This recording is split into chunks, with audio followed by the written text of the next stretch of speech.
The tractor tycoon Ferruccio Lamborghini's early days. Ferruccio Lamborghini wasn't born with a silver spoon in his mouth. He wasn't born in a mansion overlooking Lake Como. No, Ferruccio Lamborghini was born on a farm, and like many farm boys, he was fascinated by machinery. He loved the way things worked, the way engines roared, and the way they could be made better. After serving in World War II, Ferruccio saw an opportunity. Italy needed tractors, lots of them. So he started building them, and they were good. So good, in fact, that Lamborghini Trattori, the company he founded, became one of the largest agricultural equipment manufacturers in Italy. But Ferruccio's ambitions didn't stop there. He was a man of simple tastes, but he appreciated the finer things in life. He owned a Ferrari 250 GT, a car that was, at the time, the pinnacle of Italian automotive engineering. But Ferruccio, being Ferruccio, wasn't completely satisfied. He felt the clutch was too weak. He thought the interior was poorly designed. He even dared to suggest that Enzo Ferrari himself, the godfather of Italian sports cars, could do better. From tractors to supercars, the birth of a legend. The story goes that Ferruccio, frustrated with his Ferrari, went to Enzo to complain. Enzo, a man not known for his humility, scoffed at the tractor maker's suggestions. A tractor maker telling him how to build a sports car. Preposterous. Legend has it that Enzo told Ferruccio to stick to what he knew best: tractors.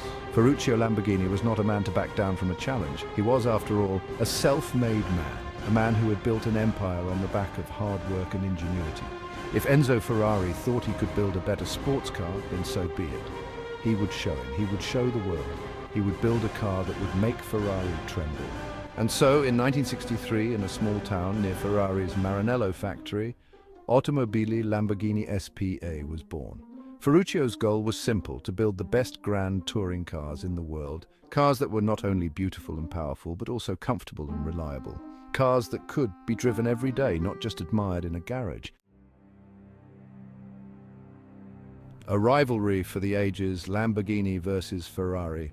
The rivalry between Lamborghini and Ferrari is the stuff of legend. It's a clash of titans, a battle of egos, a story of ambition, pride, and of course, speed. From the very beginning, Lamborghini was seen as a direct challenge to Ferrari's dominance in the world of high-performance sports cars. Ferrari, with its long and storied racing heritage, represented the established order. It was the car for the elite, the car of choice for movie stars and racing drivers. Lamborghini, on the other hand, was the upstart, the challenger, the car for those who dared to be different.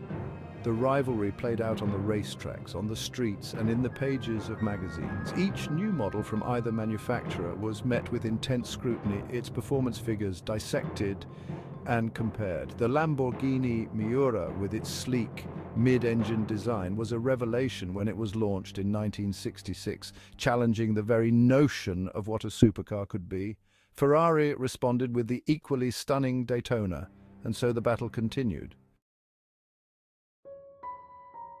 Troubled times, the oil crisis, and Lamborghini's decline. The 1970s were a turbulent time for the global economy.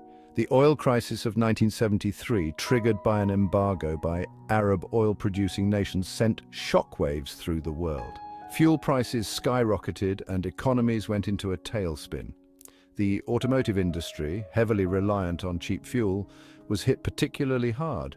For Lamborghini, a company that built its reputation on powerful, gas-guzzling supercars, the timing couldn't have been worse. Demand for their cars plummeted. The wealthy, once eager to flaunt their wealth with a Lamborghini, were suddenly more concerned with fuel economy and practicality. To make matters worse, Lamborghini was also facing internal problems. Ferruccio, once deeply involved in the company's operations, was becoming increasingly disillusioned with the car business. He had already sold a majority stake in the company in 1972, and he would eventually sell the rest in 1974. Lamborghini, the company he had built from the ground up, was no longer his.